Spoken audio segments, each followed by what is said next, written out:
Fala pessoal, sejam muito bem-vindos à nossa live de hoje. Vamos esperar o pessoal ir chegando aí, né? Enquanto o pessoal vai chegando, eu vou dando um recado aqui, né? Lembrando que nós estamos com as inscrições abertas para o nosso curso Dominando Obras e Estradas, né? Para quem acompanhou essa semana aí, a gente teve o nosso evento, né? A Semana de Estradas, onde a gente pôde falar mais a fundo aí sobre a nossa área, né? Sobre os conteúdos aí de estradas, sobre quanta demanda a gente tem aí de obras, de trabalho dentro da área de estradas e o quanto a gente tem de falta de mão de obra, né? Quanto a gente tem falta de bons profissionais dentro da área, né? E a gente tem um mercado muito fértil aí, muito promissor. E a gente conseguiu falar aí, né, com um pouco mais de tempo, de sequência, né, nas aulas. A gente pode falar bastante aí sobre muros de arrimo, né, que é um dos assuntos aí que está sempre aí dentro dos projetos, dentro das obras aí que a gente executa, né? Pessoal, vamos chegando aí. Boa noite para quem tá chegando aí, tá chegando na nossa live, né? Boa noite para todo mundo aí. A gente colocou lá algumas perguntas, né? É, colocou uma caixinha e o pessoal fez algumas perguntas, então quem tiver aí ao vivo aí pode contribuir aí com algumas perguntas para a gente ir falando aqui na nossa live, tá?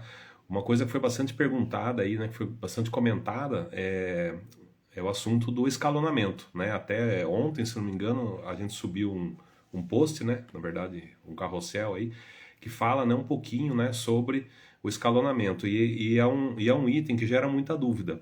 Então, assim, ele é necessário, né? O escalonamento é um detalhe necessário nos projetos. Infelizmente, né, a gente encontra aí algumas obras, alguns projetos que acabam não detalhando esse escalonamento, mas ele tem que ser executado, né? Quando a gente tem um pavimento urbano, por exemplo, que a gente tem as guias, né? Tem guias independentes se são extrusadas, né? Aquela com a maquininha, ou são pré-fabricadas, mas as guias elas acabam confinando o pavimento. Então, dentro dessa cota onde a gente vai ter a capa ou as capas, né? E a base, né? Ela pode estar confinada dentro desse meio fio, dentro dessa guia, né? Pré ou extrusada. Aí sim, ela fica numa condição que não vai ter escalonamento, tá? Dentro da base para cima, vamos dizer assim. Mas se você tiver uma subbase, essa subbase ela já vai estar a guia vai estar apoiada no subbase. Então, da subbase para baixo a gente teria o escalonamento, tá? Então, não é que obra urbana não se faz o escalonamento, ela faz se tiver pavimento para baixo da guia, né? Se for um pavimento muito leve, né, um pavimento leve aí, onde a gente vai ter poucas camadas, né? Geralmente pode ter uma base, uma capa, por exemplo, a maioria dos pavimentos urbanos, quando é às vezes um trecho mais uma, uma avenida assim, que não seja tão movimentada, mas às vezes você tem um pouco mais de capa, tem uma base um pouco mais reforçada, né? Mas se você passar a ter subbase, aí a cota já vai estar para baixo da guia, ou para baixo do meio fio. Aí você escalona dali para baixo, tá? E uma experiência legal que eu queria comentar uma vez, né? A gente estava fazendo uma obra urbana, estava fazendo uma obra de uma prefeitura e era meio que rural, né? Era um bairro assim meio rural, né? Muita chácara, né? E na ocasião, eu lembro que a gente fez o projeto na época, né? Era com guia extrusada, né? Guia né? Com esse pavimento confinado dentro dele. E depois, ao longo do tempo, né? Até a prefeitura decidir, né? Como ia fazer essa obra, e tal, eles acabaram optando, né?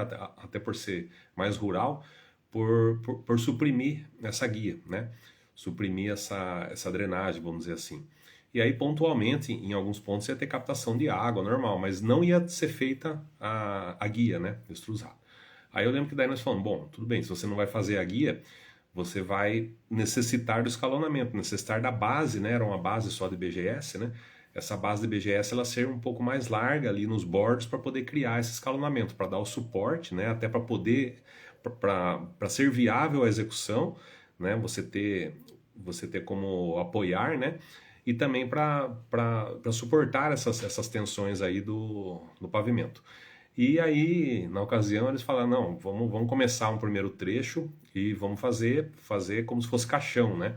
Vamos fazer ele reto. Bom, depois de muita insistência, a gente começou lá um primeiro trecho e realmente ele não funciona, tá? Então ele deu uma trinca bem no bordo. Então terminava aqui a capa, né? A base foi feita o mais justo possível ali, até construtivamente nem tem, às vezes, como não deixar um pouquinho mais largo, né? Mas foi o mais justo possível, porque era uma opção ali de não fazer. E aí pavimentou esse primeiro trecho, aí começou a dar uma trinquinha bem no bordo, né? E aí a solução foi, dali para frente, a gente já jogar 20 centímetros para cada lado a base mais larga, né? O topo da base. Então criou-se esse escalonamento e o resto aí seguiu essa premissa, né? E está lá até hoje, funcionando, né? Então é necessário mesmo essa execução desse escalonamento, né? Senão a gente vai ter essa trinca no bordo, né? Então, um exemplo aí que eu lembrei aí lá de trás. Então, sobre essa questão ainda, né, também, falando ainda sobre o escalonamento, além dessa necessidade técnica, né, de ter essa execução desse escalonamento, né, para cada camada, né, a gente vai afastando e a gente tem um afastamento entre capas e entre bases para ir deixando ele mais... Ele vai formando uma plataforma assim escalonada, né?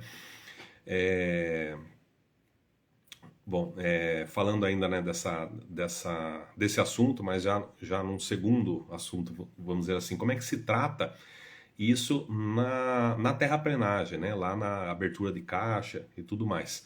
Então, imaginando que a gente tem uma seção lá na terraplenagem, né? Vamos imaginar que a gente tem, a obra é toda em corte, por exemplo, né? Então a gente tem aquela seção, o primitivo vai estar aqui, a gente tem os taludes e a gente chega aqui no nosso pavimento acabado, né? Então nessa linha do pavimento acabado é onde vai estar o pavimento finalizado, onde vai estar passando as rodas ali, os pneus ali dos veículos, né? Então a nossa caixa de pavimento vai estar para baixo, tá? Então se a terraplenagem ela foi calculada baseado, né, comparando esse primitivo, né, com esse grade acabado, ele não vai entrar a abertura dessa caixa, né? A abertura dessa caixa do pavimento, onde vai estar tanto o pavimento quanto o escalonamento, né? Mas vai estar toda a seção ali de pavimento, a caixa de pavimento, né? Vamos dizer assim. Então, o que precisa ser feito? Para esse caso, como a gente está numa seção de corte, é necessário a gente acrescentar o corte para a gente chegar no fundo da caixa, tá? Vamos imaginar aqui que a gente tem, vou fazer um rascunho aqui, vamos dizer que a gente tem uma pista lá com 7 de largura, tá? E, logicamente, como eu estou falando lá que a gente precisa escalonar, eu não vou ter essa caixa com 7 de largura. Esse 7 de largura é o pavimento acabado, tá? Mas vamos dizer que a gente tenha capa, né? Tenha, sei lá, 5 de capa. Vamos dizer que, assim, que eu desça 5, afaste 5, e aí eu tenho mais uma base, eu tenho mais um afastamento aí, para poder começar uma base, né? Vamos dizer que deixe mais 15 lá de afastamento e desça mais uma base com outros 15, daí eu afasto mais 15, né? Então eu teria 35 para cada lado, então 35 para cada lado teria 70, então vamos dizer que eu tenha 7,70 no fundo lá da minha caixa, certo? Considerando que eu saí de 7 e vim escalonando, tá? E o meu projeto deu isso daí, então eu vou ter 7,70, né? Por 20 de espessura, certo? Teria 15 de base mais 5 de capa. Então vamos fazer uma continha para a gente não fazer conta errada, a conta de cabeça às vezes engana a gente, né? Então 7,7 vezes 0,2, tá? É isso aí, 7,70 metros por... Tá, então eu tenho 1,54 metros quadrados. Então eu tenho uma seção, né, um caixote, uma caixa de 1,54 metros quadrados. Então em cada estaca eu tenho que criar esse retângulo, tá? Então como a gente está imaginando uma seção de corte, tanto para caber a caixa e já escalonada, né, eu teria 1,54 m. Se a gente ignorasse esse escalonamento, se a gente fizesse só a caixa, né, fizesse o caixão baseado na largura de pavimento, a gente ia estar escavando a menos, a gente ia estar cometendo um erro ali de não abrir o necessário para poder caber todo o escalonamento. Então daria 1,4 m, né? 1,4 metros quadrados. Então contra 1,54 a gente estaria com um volume menor. A gente estaria considerando aí um volume menor.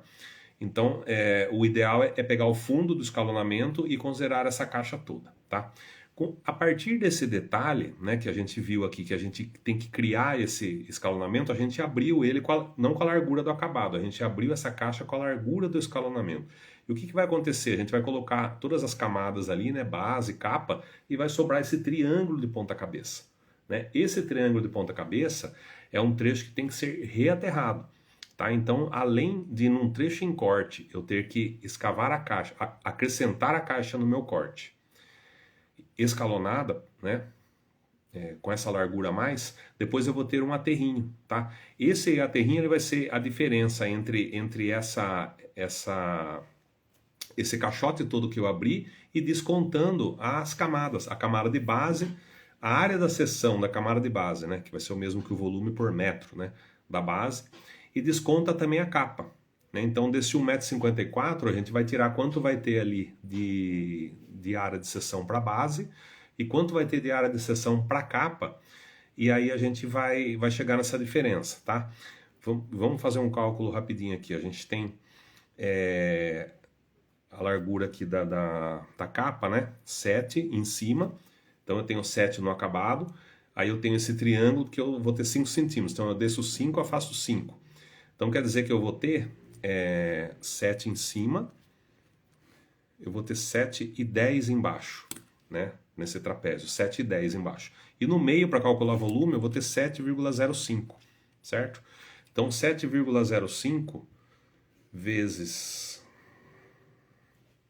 Isso, 7,05 de largura vezes 5 de espessura, 0,3525 para a capa, certo? Então eu tenho, de novo, eu tenho 7 de largura, eu vou descer 5, vou afastar 5 para cada lado, então eu vou ter 7,10 lá embaixo. 7 em cima, 7,10 embaixo, a média, né? A média vai dar 7 metros e 5 centímetros. Vezes 5 de espessura, tenho 0,3525. Agora vamos chegar na nossa base, né? Nessa suposição, eu imaginei que o projetista deixou entre essa capa e a próxima base, ele deixou 15 centímetros, tá? Então, eu tenho 7,10 na base lá da capa, aí eu vou ter mais 15 para cada lado. Então, eu vou ter mais 15 para cada lado. E aí eu começo a descer a espessura da base, que vai ser 15 também. Então, no meio desse triângulo aqui, eu vou achar 7,5, tá? Então, eu tenho 7 de largura, ando mais 5 da rampa da capa, né? Então, vamos fazendo aqui 7 mais 5. Então, eu tenho o acabado aqui de 7. Ando 5 dessa rampa da capa, né? Mais 5 centímetros. Ando mais 15 de afastamento. Mais 15 de afastamento, e aí eu vou chegar na rampa da base. Como eu vou calcular o volume dela, eu não vou descer os 15 todo, eu vou descer 7,5, vou chegar no meio aqui do meu trapézio, certo? Mais 7 centímetros e meio. Então ele vai chegar em 27 centímetros e meio, né? 27 centímetros e meio, 27,5 para cada lado. Na verdade, eu não posso somar junto com o 7. Tem que só somando esse pedacinho, porque eu tenho que multiplicar por 2, né? Então, 27,5 vezes 2, eu tenho 55. 55. Tá? Então, aí agora sim eu somo com o 7. Então, eu tenho 7 e 55. Certo? Então, beleza. Então, 7 metros e 55, que é a largura que eu vou ter lá na minha base a nível de volume. Não é a largura do topo nem do pé, é a largura do meio do trapézio, lá da base. 7,55 vezes 15 centímetros. Então eu tenho 1,1325, certo? De base. Então 1,1325 mais 0,3525, eu chego em 1,485, certo? 1,485. Menos 1,54, né? Menos 1,54 dá 0,055. Então é um aterrinho bem pequeno, né?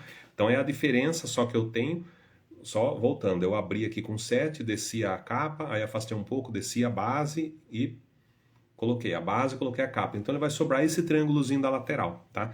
Nesse caso ele deu 0,055. Então a diferença de eu abrir toda a caixa, né? Eu tenho uma área de seção, desconto ali o que tem de volume de base, né? Ou de área de seção de base, menos o que tem da capa, vai sobrar esse triângulozinho aí. A soma dessa área são esses dois, não é bem um triângulo, né? Vai ser esse trapézio meio que de ponta cabeça, mas deu para entender aonde gera ele, gera esses dois cantinhos, né? Então esses dois cantinhos, ele é uma arinha bem pequena, mas a gente multiplicando, né, por toda a extensão da obra, ele vai gerar um volume, né? Vai gerar um volume grande, tá? E também, conforme a gente vai tendo, né, vai tendo mais camadas de capa, mais camadas de base, subbase, esse reaterro na lateral ele vai aumentando, tá? Então ele pode gerar uma área de seção bem maior. Aqui a gente fez um exemplo bem simplesinho, assim, né, com uma capa e uma base, né? Mas só para a gente entender como entra como deve ser tratado esse volume dentro do escalonamento, né? Dentro da seção de terraplenagem, para incluir tanto a caixa de pavimento quanto o escalonamento. Se a gente estivesse numa seção de aterro, né? Então, imaginando que seria o inverso, ao invés da gente estar num corte, a gente está no aterro. Então, a gente tem aqui o primitivo, a gente tem um aterro, e o aterro nosso termina lá em cima, certo? Aqui, a nossa caixa de pavimentos está inclusa dentro da seção, comparando o primitivo com o acabado, concorda? Então, a gente tem aqui essa caixa de pavimento coincidente dentro desse volume de aterro. Então aqui seria o inverso, aqui eu não teria que acrescentar um corte porque eu estou aterrando. Eu teria o inverso, eu teria que descontar esse volume, né, essa área de seção da minha caixa de pavimento. Então a gente chegou lá em 1,54, então se eu tivesse lá, sei lá, 20 metros, 50 metros quadrados na minha seção de aterro, eu tenho que chegar menos 1,54 e descontar essa caixa do pavimento. Porque depois ele vai entrar tanto a capa, nesse é o nosso exemplo, tanto a capa quanto a base, né? E aí depois colocar esse reaterrinho na lateral. Ou mais simples ainda, né? Já que já vai fazer um desconto, poderia se descontar os volumes de capa e de base e não descontar a caixa inteira para poder manter lá esse reaterro na lateral. Tá? Então, temos dois processos. Ou a gente desconta a caixa inteira e acrescenta o reaterrinho da lateral, ou ao invés de descontar a caixa inteira, a gente desconta o que tem dentro da caixa, que vai virar camadas de pavimento. O que não virar, automaticamente ele permanece, né? Permanece dentro do volume de aterro, tá? Então, importante assim ter o conceito disso, né? Importante saber como que se calcula, como que se considera essas coisas, né? Lembrando que às vezes tem duas maneiras de fazer, como eu exemplifiquei aqui a parte do aterro, né? A gente tem duas maneiras para calcular, né? Boa noite, pessoal que está chegando aí, André, né, pessoal? A gente colocou algumas perguntas aí, tá? Então hoje o tema tá livre, né? Pode mandar perguntas aí. A gente começou falando sobre escalonamento, né? Que muita gente perguntou, e a gente fez aí até um conteúdo, se não me engano, ontem, né, falando sobre escalonamento e estão surgindo dúvidas, né, muitas dúvidas sobre isso. Então a gente já falou um pouquinho aí sobre esse assunto.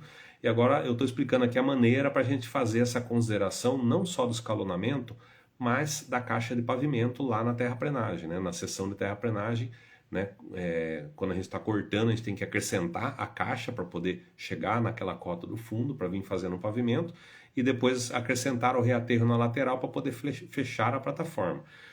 Ou uma situação inversa, né, quando a gente está no aterro, a gente vem aterrando, mas a gente não vai até o fundo, a gente para antes, né, para onde seria o início ali do pavimento e a gente começa a executar o pavimento lá dentro. Então vai estar coincidindo, né? Vai estar na mesma área de seção, a base vai estar dentro do corpo do aterro, se não for feita essa consideração. Então você tem que descontar, né, para não conflitar, para não coincidir, né? Medir aterro e medir base e capa no mesmo volume, tá? Então precisa fazer esse tratamento, vamos dizer assim, nesse cálculo na hora do cálculo das áreas ali da seção, né, de aterro. E o que é mais interessante é isso que eu comentei, né? Que mesmo estando numa seção de corte, né? Se você está vindo no corte, tem a seção de corte e vai acrescentar a caixa.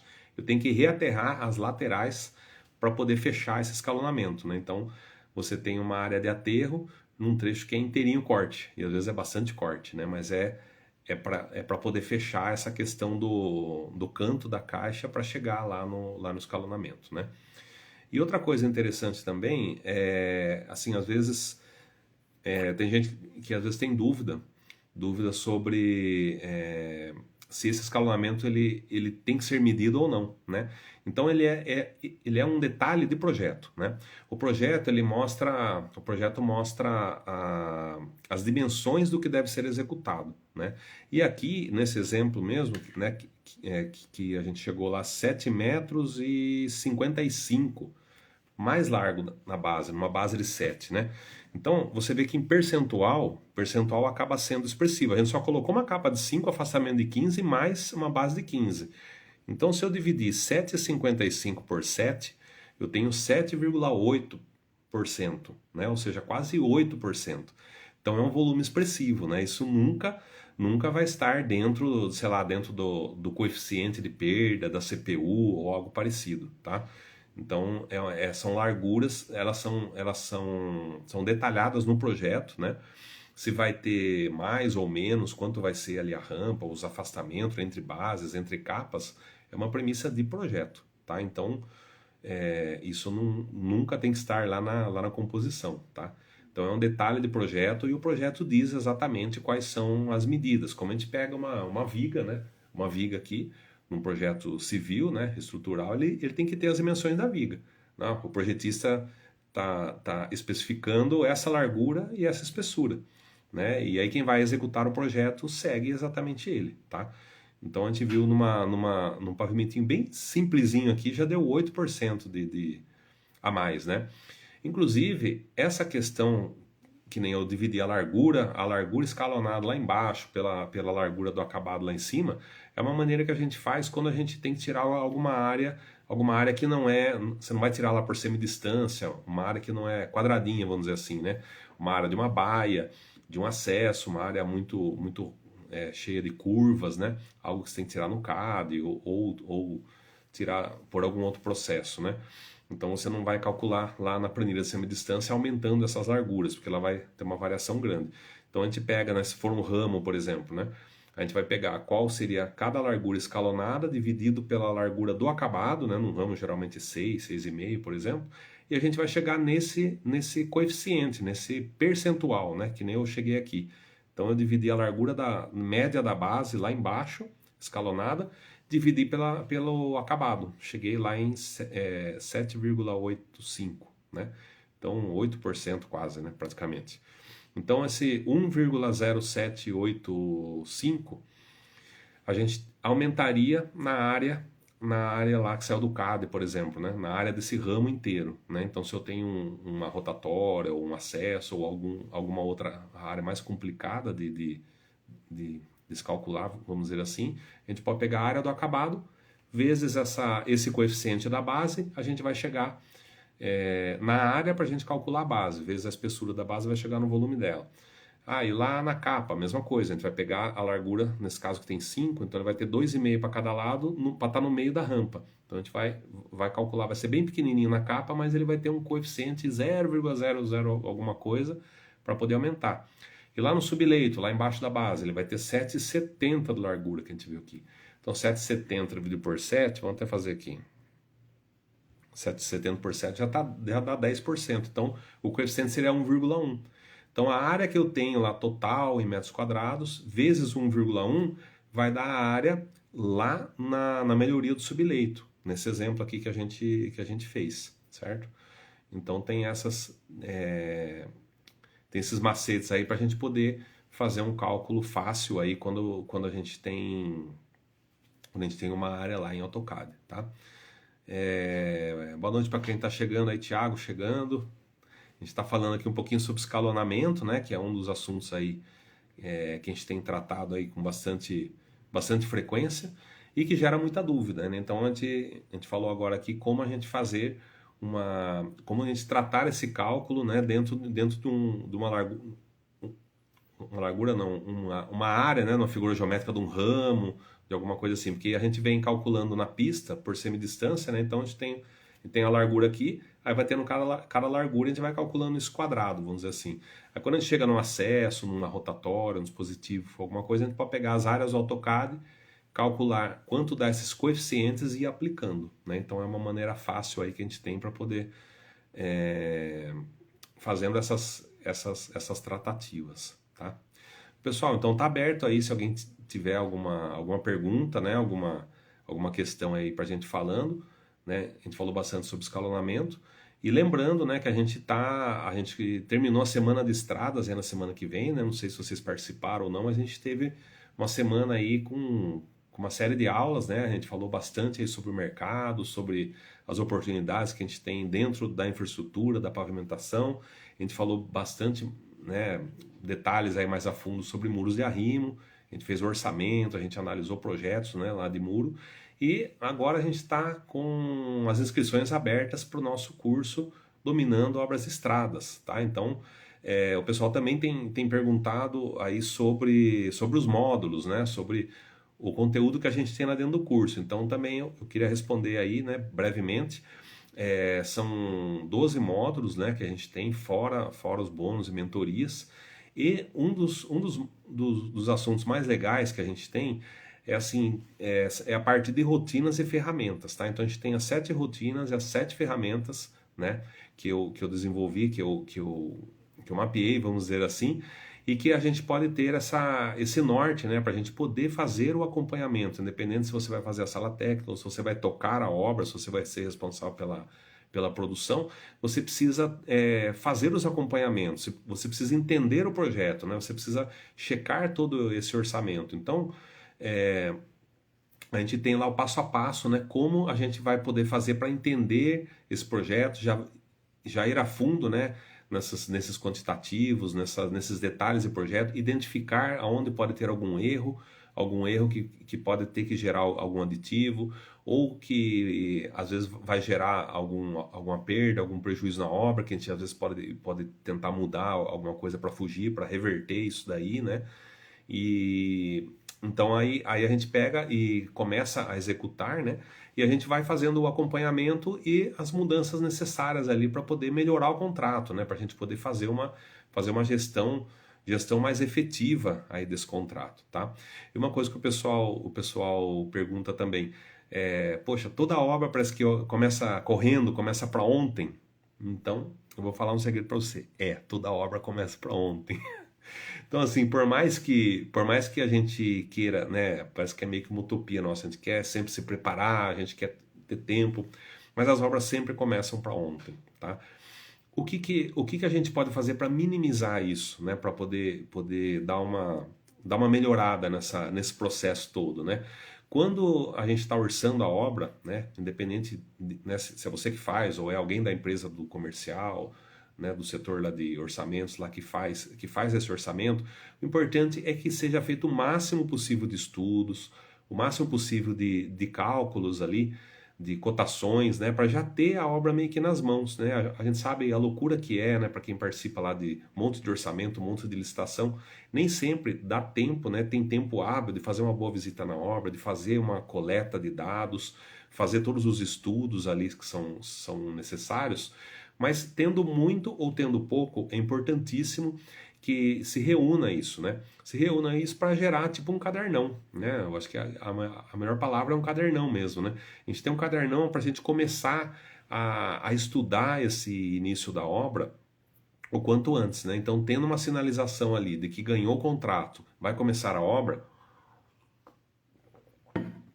já dispara já esses estudos, já vai visitar o local, né? Já vai ver quais fornecedores tem na região, o que foi considerado ali a nível de orçamento e começa justamente com essa questão das rotinas e as ferramentas aí que eu falei, né? A gente já tem que organizar todos os projetos que tem, já entendendo a obra, né? Entendendo o que precisa ser feito nessa obra, uma obra de recap, uma obra de restauração, uma obra de implantação, ampliação, né?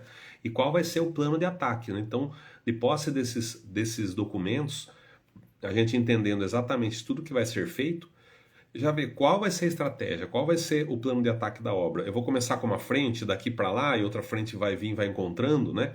A gente até deu um exemplo aí na aula 2, se não me engano, na semana de SAS, a gente pegou um plano de ataque ali de uma obra que tinha um muro lá no meio, né? Como a gente estava falando bastante de muro, então a gente chegou na conclusão ali, que naquele exemplo, que a gente começaria a terraplenagem daqui para cá, né? Seguindo, crescendo o estaqueamento, lá no meio ia encontrar o muro, e aí, então, no segundo mês, se não me engano, a gente começava uma segunda equipe de terraplenagem, né?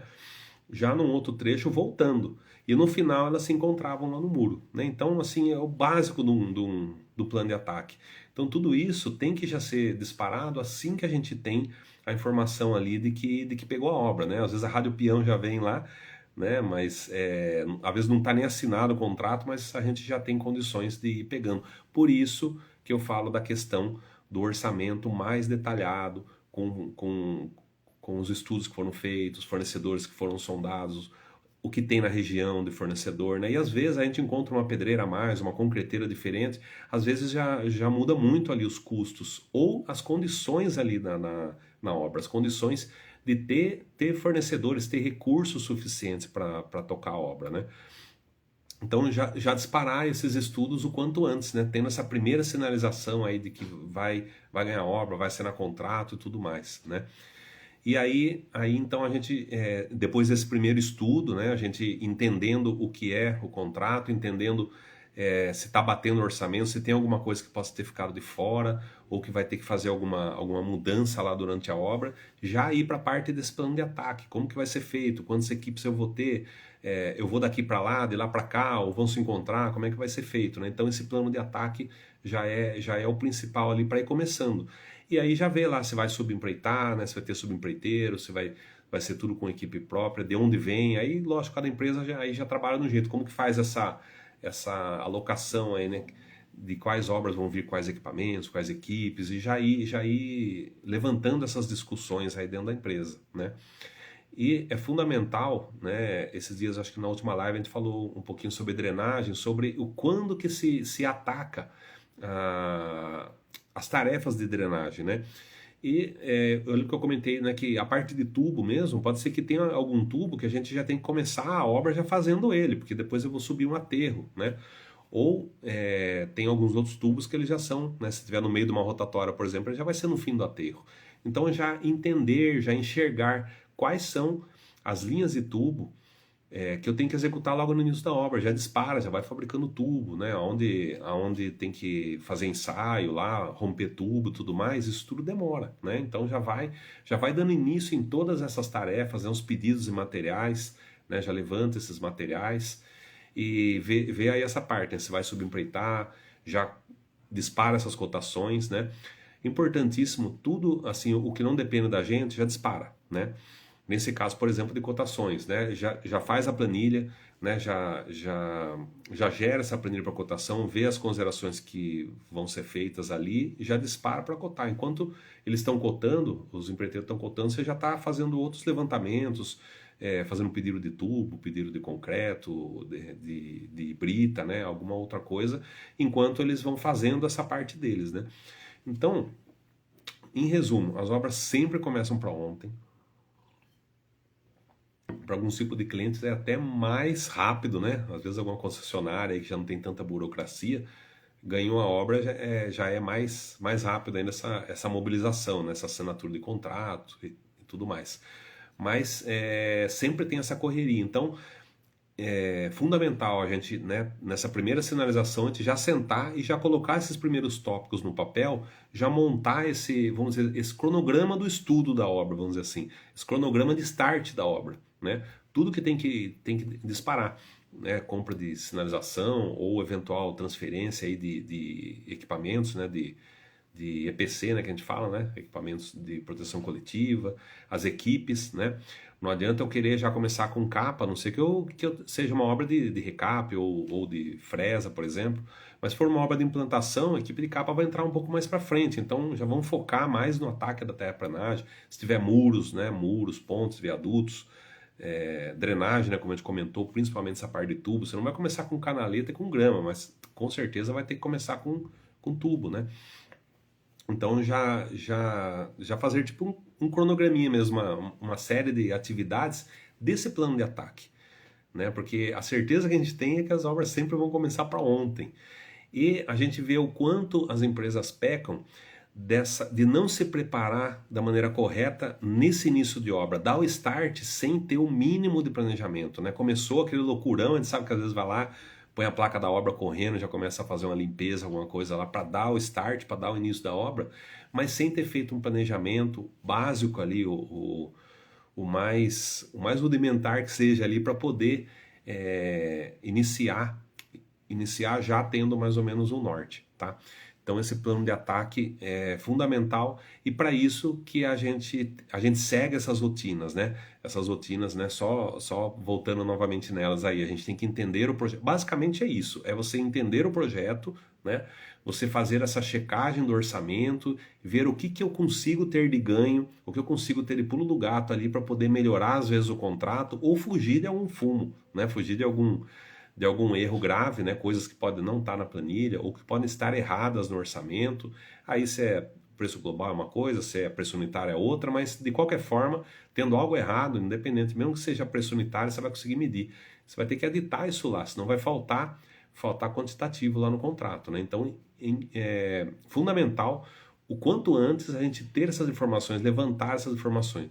E aí a gente já começar, né? O plano de ataque ali, o planejamento da obra, né? E os acompanhamentos e a gente vendo o que a gente consegue de melhoria para o contrato, o que a gente consegue gerar ganho, né? Trazer de ganho para a execução desse contrato, né, pessoal? Então isso aí acho que é o básico. E voltando, né? Respondendo mais uma vez, as obras sempre começam correndo, né? Sempre vai ter essa correria de início de obra, mas a gente não pode cair nessa de fazer as coisas sem pensar, né? É o que eu sempre digo, que é por isso que precisa da gente, por isso que a gente precisava estar aqui, senão qualquer um tocava, né? Então é por isso que a gente precisa ter essas estratégias, essas sacadas e o sangue frio, né? De não deixar esse loucurão aí acabar atropelando tudo. Se a gente tem que começar a obra segunda-feira, a gente vai botar uma máquina e vai começar a obra segunda-feira. Mas em paralelo precisa desse plano de ataque, precisamos fazer conta, precisamos ver exatamente o que é melhor para o contrato, né? E já ir disparando essas atividades aí, porque a obra não para, né? Principalmente as que não começaram, né? Pessoal, então, se alguém tiver alguma pergunta, né? Tem mais gente chegando aí, Márcia, Jamila, né? Pessoal chegando, hoje a gente está falando aí de algumas perguntas e respostas aí, né? Que o pessoal fez. Então, se alguém tiver alguma questão aí, pode colocar, a gente tem um tempinho, tá? A gente não gosta de estender muito a live, porque depois a gente não consegue subir ela, né? Nas plataformas, então a gente tem um tempo aí um pouco limitado, tá?